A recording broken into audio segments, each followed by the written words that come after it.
ಇನ್ನು big boss ಮನೆಯಲ್ಲಿ ಸಂಗೀತಕ್ಕನ ವಿರುದ್ಧ ಈಗ ಆಲ್ರೆಡಿ ಎಲ್ಲರೂ ಸಹ ಒಂದಷ್ಟು ತಂತ್ರಗಳಾಗಿರ್ಬೋದು ಅಥವಾ ಒಂದಷ್ಟು ತುಳಿಯೋದಕ್ಕಾಗಿರ್ಬೋದು ನೋಡ್ತಾ ಇದ್ದಾರೆ. ಬಟ್ ಅದು ನಮಗೆ ತುಂಬ ಹೈಲೈಟಲ್ಲಿ ಕಾಣಿಸ್ತಾ ಇಲ್ಲ ಅಂತಂದರೂ ಸಹ ಬಟ್ ಎಲ್ಲ ಒಂದು ಕಡೆ ಆ ಥರ ನಡೀತಿದ್ದೇನೋ ಅಂತ ಅನ್ನೋಂಥ ಸಂದರ್ಭ ಬಂದೇ ಬರುತ್ತೆ. ಯಾಕಂದರೆ ನಿನ್ನೆ ಒಂದು ಟಾಸ್ಕಲ್ಲಿ ಸಂಗೀತಕ್ಕವರನ್ನು ಒಂದು ಟಾಸ್ಕಿಗೆ ಆಯ್ಕೆ ಮಾಡ್ಕೊಂಡಿರೋದಿಲ್ಲ. ಸೊ ಅದಕ್ಕೆ ಸಂಗೀತಕ್ಕವ್ರು ತುಂಬ ಎಮೋಷ್ನಲ್ ಆಗಿ ಅಳ್ತಾ ಇರ್ತಾರೆ. ಆ್ಯಂಡ್ ಅಲ್ಲಿ ಕಿಚನಲ್ಲಿ ಇರಬೇಕಾದ್ರೆ ಬಂದು ಕೇಳ್ತಾರೆ, ಇಲ್ಲಿ ಈ ಥರ ಒಂದು ಆಡೋದಕ್ಕೆ ಅವಕಾಶ ಕೊಟ್ಟಿಲ್ಲ ಅಂದರೆ ವುಮೆನ್ಸ್ ವಿನ್ ಆಗೋದಕ್ಕೆ ಸಾಧ್ಯನೇ ಇಲ್ಲ ಅನ್ನೋ ಥರ ಒಂದು ಮಾತು ಹೇಳ್ತಾರೆ.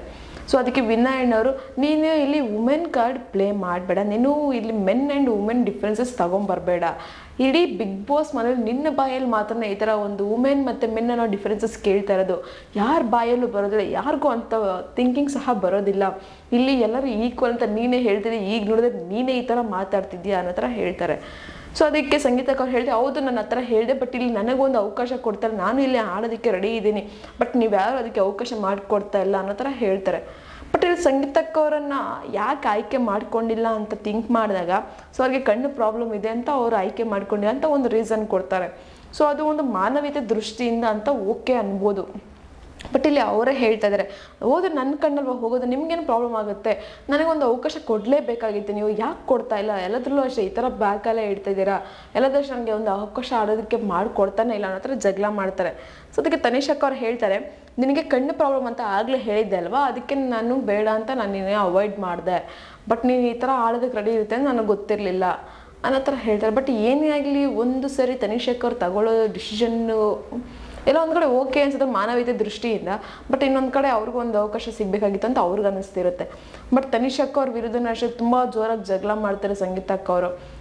ನೀವು ಎಲ್ಲ ಒಂದು ಡಿಸಿಷನ್ ತಗೊಳ್ಳೋಂಥ ಕೆಪಾಸಿಟಿ ಮತ್ತು ಫೈನಲ್ ಕಾಲ್ ಇದ್ದಿದ್ದು ನಿಮ್ಮ ಕೈಯಲ್ಲಿ ತನಿಷ, ಯಾಕೆ ನನ್ನ ಆಯ್ಕೆ ಮಾಡ್ಕೊಂಡಿಲ್ಲ, ನಾನೇ ಹೇಳ್ತಿದ್ದೀನಲ್ಲ, ನಾನೇ ರೆಡಿ ಇದ್ದೆ ಅಲ್ವಾ ಆಡೋದಕ್ಕೆ, ನೀವು ನನ್ನ ಆಯ್ಕೆ ಮಾಡ್ಕೊಬೇಕಾಗಿದೆ, ಯಾಕೆ ಮಾಡ್ತಿಲ್ಲ ಅನ್ನೋ ಥರ ಒಂದು ಫುಲ್ ಜೋರಾಗಿ ಒಂದು ಕ್ವಶನನ್ನು ಮಾಡ್ತಾರೆ. ಆ್ಯಂಡ್ ತನಿಷಕ್ಕ ಅವರು ಅದಕ್ಕೆ ಹೇಳ್ತಾರೆ, ನೀವು ಆಡಿರೋದೆಲ್ಲ ಮತ್ತೆ 100% ಕೊಟ್ಬಿಟ್ಟಿದ್ದೀರಾ, ಯಾವುದ್ರಲ್ಲಿಲ್ಲ, ಎಲ್ಲರೂ ಸಹ ಒಂದಲ್ಲ ಒಂದು ಅರ್ಥದಲ್ಲಿ ಸೋತಿದ್ದಾರೆ, ಸೊ ನೀವೀಗ ಆಡ್ಬಿಟ್ಟಿದ್ರೆ ಗೆದ್ಬಿಡ್ತೀರಾ ಅನ್ನೋ ಥರ ಕೇಳ್ತಾರೆ. ಸೊ ಏನೇ ಆಗಿಲ್ಲ ಬಿಗ್ ಬಾಸ್ ಮನೇಲಿ ಈಗ ಸಂಗೀತಕ್ಕ ಮತ್ತು ತನಿಷಕ್ಕ ಮತ್ತು ವಿನಯಣ್ಣವ್ರ ಮಧ್ಯೆ ಒಂದಷ್ಟು ಕಾಂಟ್ರವರ್ಸಿ, ಒಂದಷ್ಟು ಜಗಳ ನಡೀತಾನೆ ಇದೆ. ಸೊ ಫೈನಲ್ಲಾಗಿ ಅಟ್ಲೀಸ್ಟ್ ನನಗೆ ಆಡೋದಕ್ಕಾದರೂ ಸಿಗ್ತಾ ಇಲ್ಲ, ಅಟ್ಲೀಸ್ಟ್ ನಾನು ಸಪೋರ್ಟ್ ಆದರೂ ಮಾಡ್ತೀನಿ, ಹೆಲ್ಪ್ ಆದರೂ ಮಾಡ್ತೀನಿ ಈ ಟಾಸ್ಕಲ್ಲಿ ಅನ್ನೋ ಥರ ಕೇಳ್ತಾರೆ.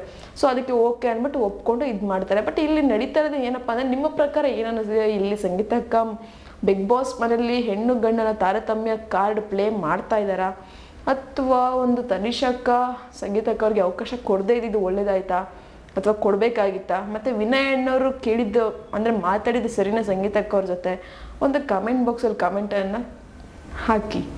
ನಾನು ಹೇಳಿದಂಥ ಇನ್ಫಾರ್ಮೇಷನ್ ನಿಮಗೆ ಇಷ್ಟ ಆಗಿದ್ರೆ ಒಂದು ಲೈಕ್ ಮಾಡಿ, ಶೇರ್ ಮಾಡಿ, ದಯವಿಟ್ಟು ಸಬ್ಸ್ಕ್ರೈಬನ್ನು ಮಾಡ್ಕೊಳ್ಳಿ. ಇದೇ ಥರ ಇನ್ನಷ್ಟು ವಿಡಿಯೋಸ್ಗೋಸ್ಕರ ನೀವು ನೋಡ್ತಾ ಇರಿ ನಮ್ಮ ಚಾನಲನ್ನು.